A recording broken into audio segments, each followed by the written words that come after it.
گرے، چوٹیں لگیں، ہڈی فریکچر ہوئی، اور آج ایک عدالت میں جہاں ان کی پیشی تھی، جیل حکام نے بتایا کہ وہ عدالت پیش نہیں ہو سکتے کیونکہ ان کو فریکچر ہوا ہے اور وہ بستر پر ہے۔ پرویز الہی کے بارے میں عمران خان کہتے ہیں کہ مجھے تو یقین ہی نہیں آ رہا کہ پرویز الہی میرے ساتھ کھڑے ہو سکتے ہیں، اور مجھے تو یقین ہی نہیں آ رہا کہ جن کو کھڑے ہونا چاہیے تھا وہ ساتھ چھوڑ گئے۔ پرویز الہی کے لیے دعا کی جا سکتی ہے، اللہ ان کی مشکلیں آسان کرے۔ جہاں پرویز الہی کا کیس لگا ہوا تھا اور وہ نہیں پیش ہوئے کیونکہ ان کو فریکچر ہو گیا تھا، وہ گر گئے تھے، وہیں عمران خان کا سائفر کیس اسلام آباد ہائی کورٹ میں چل رہا ہے، اور عجیب و غریب چیزیں سامنے آ رہی ہیں کہ عمران خان کو حق دفاع نہیں دیا گیا، گواہوں پر جرح نہیں دی گئی، اور جج مس کنڈکٹ کے مرتکب ہوئے، جلد بازی میں کیس چلایا گیا، اور جن دفعات پر سزا سنائی گئی وہ دفعات ان پر لگتی ہی نہیں تھی۔ سائفر کیس کی بات ہو رہی ہے۔ آج اسلام آباد ہائی کورٹ کے 2 رکنی بینچ نے یہ سوال بھی اٹھایا کہ کیا جلدی تھی، کیا اتنی بے چینی تھی کہ رات 9 بجے اڈیالہ جیل کی عدالت میں کیس چل رہا تھا، اور اتنی جلدی اور اتنی جلد بازی کی ضرورت کیا تھی؟ کیا جج صاحبان نہیں جانتے کہ اتنی جلد بازی اور اتنی بے چینی کیا تھی؟ عمران خان کو سزا سنانی تھی الیکشن سے پہلے، تاکہ ووٹر کو پتہ چلے کہ عمران خان ہسٹری ہو چکا ہے۔ سائفر کیس میں سزا، عدت میں نکاح کیس میں سزا، توشہ خانہ میں سزا، 1 ہفتے کے اندر 3 سزائیں اور 30-31 سال کی سزا۔ لیکن اس کے باوجود عمران خان کا ووٹر نکلا اور اس نے پاکستان کی 76 سالہ تاریخ بدل کر رکھ دی، الیکشن سائنس بدل کر رکھ دی۔ اور آج نواز شریف صاحب جو 2 دکھ ہیں ان کو جو ان سے ملے ہیں، ایک دکھ یہ ہے کہ مجھے ووٹرز نے ووٹ نہیں دیا، اور دوسرا دکھ یہ ہے کہ عمران خان کو ووٹر نے ووٹ دیا۔ نواز شریف صاحب اپنے اہل و عیال شہباز شریف اور مریم نواز کے ساتھ سنا ہے کہ رمضان کے آخری عشرے میں عمرے پہ جا رہے ہیں، اور وہاں سے وہ لندن بھی جائیں گے چیک اپ کروانے کے لیے۔ ان کا جانا بنتا ہے۔ جس بھونڈے اور مذہقہ خیز انداز میں ساری سزائیں ختم ہوئیں ہاؤس آف شریف کی، جن میں Shahbaz Sharif and family, Nawaz Sharif and family, وہ دنیا کی کسی مہذب تاریخ میں ایسی مثال نہیں ملتی۔ تو سائفر کیس میں آج یہ بھی پوائنٹ سامنے آیا کہ ٹرائل اتنی جلد بازی میں کیوں چلایا گیا، اور سائفر کیس میں یہ بھی ریمارک سامنے آئے کہ عمران خان کا حق دفاع ختم کرنے کا مطلب ہے ان کی حق تلفی۔ کیس چل رہا ہے اور ابھی چلے گا،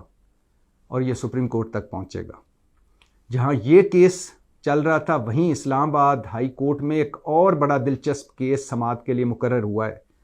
اور وہ ہے جنرل باجوہ اور جنرل فیض حمید اور 2 صحافیوں پر کا کیس، مبینہ طور پر آفیشیل سیکرٹ ایکٹ کی خلاف ورزی کا کیس، کہ جنرل باجوہ اور جنرل فیض حمید جو ریٹائر ہوئے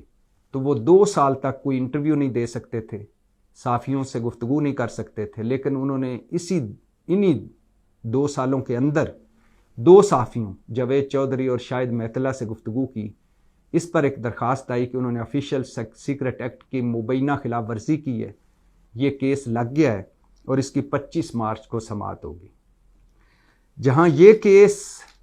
بڑا دلچسپ ہے، وہاں تحریک انصاف کا ایک رکن، تحریک انصاف کے سابق گورنر عمر سرفراز چیمہ کا ہم اکثر ذکر کرنا بھول جاتے ہیں، اور میں نے بھی کبھی ذکر نہیں کیا۔ عمر سرفراز چیمہ 9 مئی کے مقدموں میں لاہور کی ایک جیل میں، اور ان کے حوالے سے کئی خبریں سامنے آئیں کہ ان پر تشدد ہوا، ان کی اہلیہ بھی گرفتار ہوئی، بڑا مشکل وقت کاٹا، اور اب ان کا ایک بیان سامنے آیا ہے کہ جیل کا ناقص کھانا کھا کر مجھے پتے کی بیماری لگ گئی ہے۔ میرے پتے کا آپریشن کے حوالے سے عدالت نے 6 ماہ پہلے حکم دیا تھا، ابھی تک میرے پتے کا آپریشن نہیں ہوا۔ میرے دونوں ہاتھ 6 ماہ سے فریز ہو چکے ہیں۔ عدالت نے کہا کہ ان کے حوالے سے یعنی ان کا چیک اپ کروایا جائے. ڈاکٹر کا آپشن تو مل گیا مجھے لیکن ابھی تک باقاعدہ علاج شروع نہیں ہوا. باقاعدہ علاج ابھی تک شروع نہیں ہو سکا. مجھے یاد آ رہا ہے کہ عمران خان دور میں شاہد خاقان عباسی جیل میں تھے, ہرنیا کا آپریشن ان کا تھا. انہوں نے ایک پرائیویٹ اسلام آباد کے ہسپتال کا آپشن رکھا اور وہاں ان کا ہرنیا کا آپریشن ہوا. نواز شریف صاحب کے لیے 5 میڈیکل رپورٹیں بنی. اسلام آباد, راولپنڈی, لاہور کے ڈاکٹر اکٹھے ہوئے, 5 میڈیکل بورڈ بنے, 5 رپورٹیں بنی. ان کی صحت کی بنیاد پر وہ پہلے خوش نصیب مجرم ہوئے جو 8 ہفتے کے لیے ان کو جیل سے گھر پہنچایا گیا اور پھر ان کو لندن پہنچایا گیا. مجھے یاد آ رہا ہے شہباز شریف جن کو کمر کا درد تھا, وہ کوٹ لکھپت جیل لاہور میں تھے اور پھر اچانک عدالت کے حکم پر وہاں سے سیدھے انہوں نے لینڈ کیا اسلام آباد کی وزراء کالونی میں, اور وہاں ایک بنگلے میں ان کی مساج ہوتے تھے, فزیو تھراپی ہوتی تھی, اور اسلام آباد کے پمز ہسپتال کے ڈاکٹروں کا ایک پینل ان کا علاج کرتا رہا. اسی طرح باقی مسلم لیگ کے سیاستدانوں کے بارے میں بھی عمران خان کی حکومت میں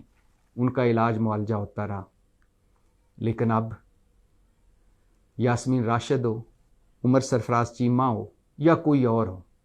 ایون حتیٰ کہ عمران خان جن کو پہلے دانتوں کا درد ہوا, پھر آنکھوں کی ان کو سوزش ہوئی, اس کے علاوہ پیٹ کا ان کو پرابلم ہوئی, تو بڑی مشکلوں سے ڈاکٹر ملے اور پھر ان کا چیک اپ ہوا. شہباز شریف صاحب سے کہنا ہے کہ کبھی کے دن بڑھے, کبھی کی راتیں بڑھی. جو ملزم ہے وہ اپنا اگر اس نے کوئی جرم کیا ہے تو وہ بھگت رہا ہے, لیکن اس کا جو حق ہے, اس کا جو ایک سیاستدان بحیثیت سابق گورنر یا بحیثیت انسان, وہ تو اسے ملنا چاہیے. وقت پھر جاتا ہے اور پھر یہ باتیں یاد رہ جاتی ہیں. اسی حوالے سے 9 مئی کے جب کیسوں اور عدالتوں کا ذکر کریں تو یہ بتاتا چلوں کہ ایک عدالت نے 9 مئی کے مقدموں میں علی امین گنڈا پور سمیت, مراد سعید سمیت, مسرت چیمہ سمیت لوگوں کو, تحریک انصاف کے سیاستدانوں کو 2 اپریل کو گرفتار کر کے پیش کرنے کا حکم دیا ہے. پولیس پر حملوں کا الزام ہے, مختلف تنصیبات پر حملوں کا الزام ہے, پرتشدد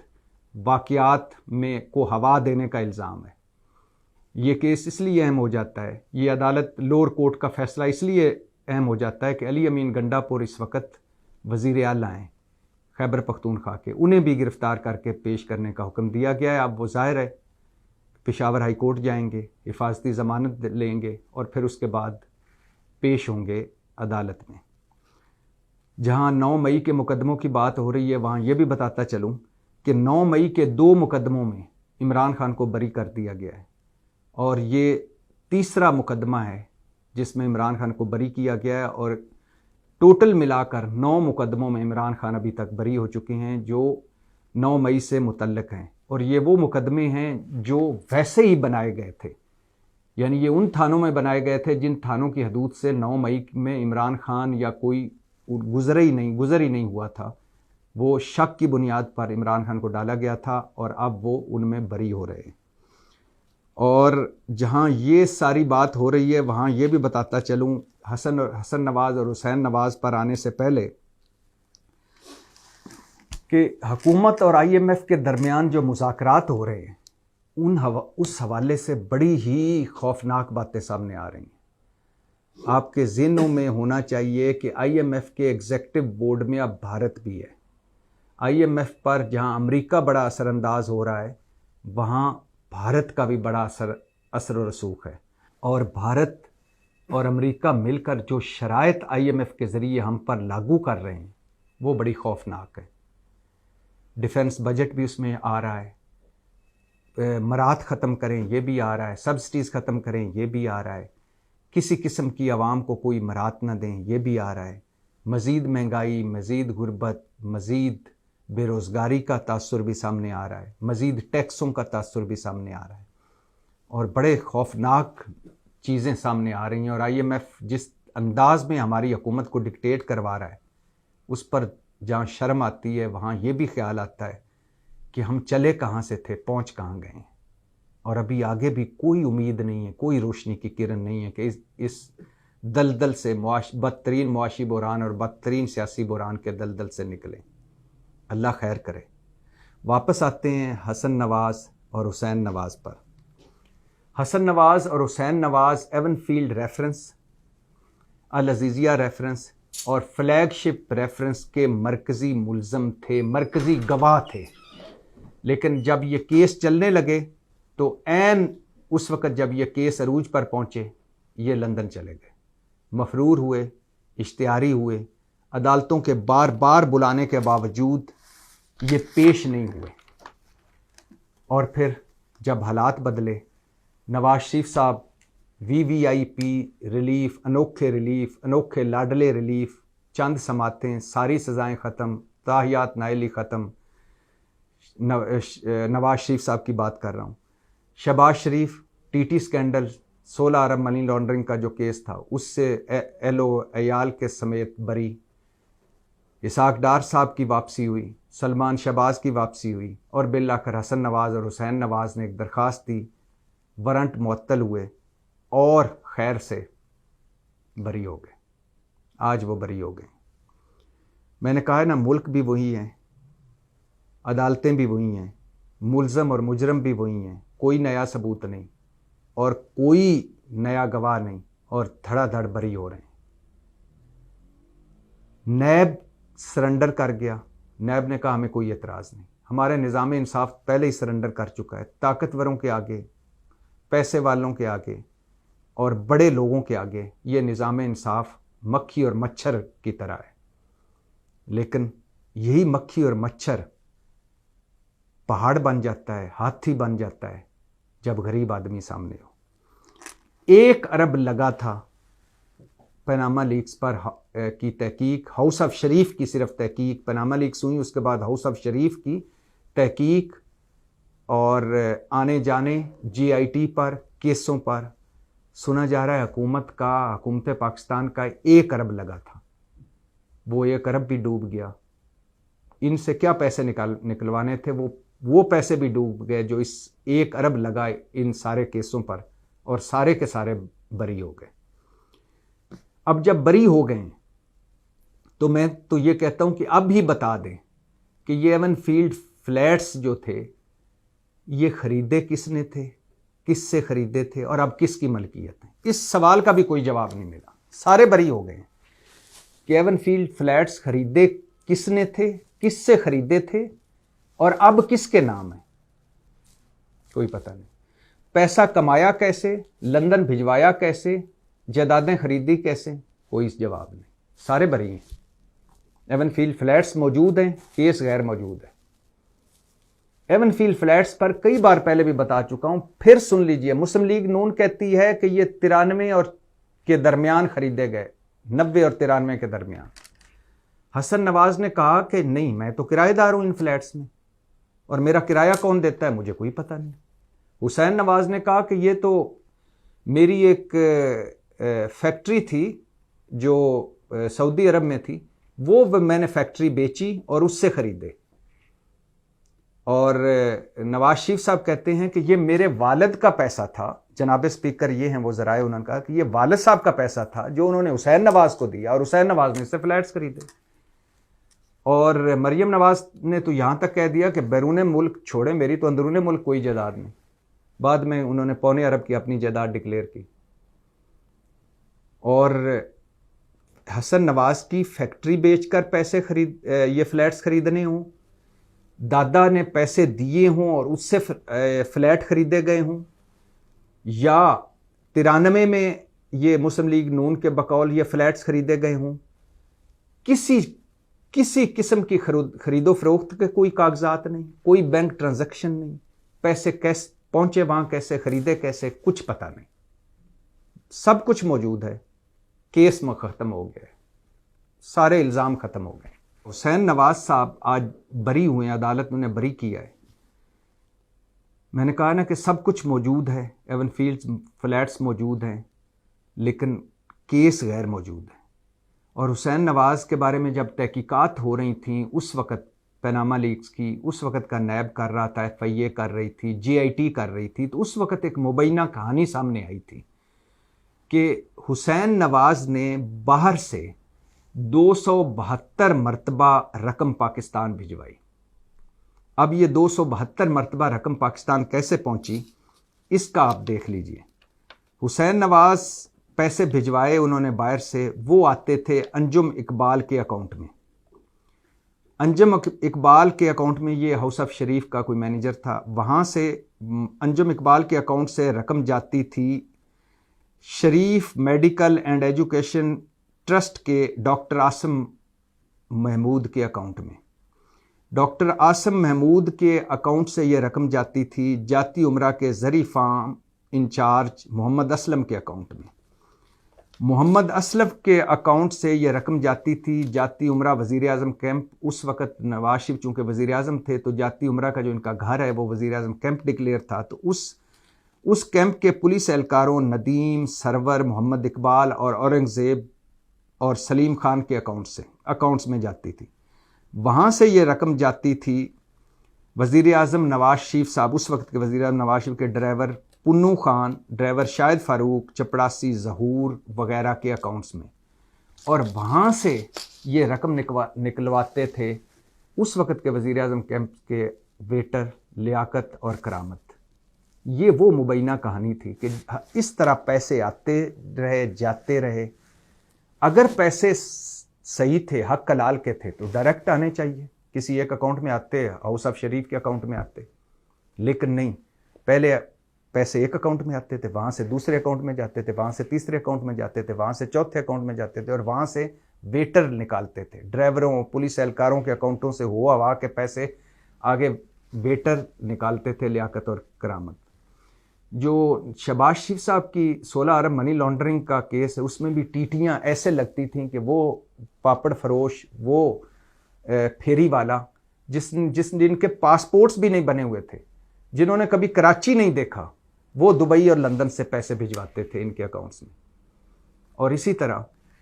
جب یہ پیسے آتے تھے تو اس طرح کا چکر تھا اس وقت، ہمیں نیب نے بتایا اور ساروں نے کہ اس جو ڈاکومنٹ سامنے آئے مبینہ طور پر یہ چکر تھا کہ پیسے آئے نواز شریف صاحب کو، انہوں نے مریم نواز کو، مریم نواز صاحبہ نے دیے، حسین نواز کو حسین نواز نے دیے، حسن نواز کو حسن نواز نے دیے،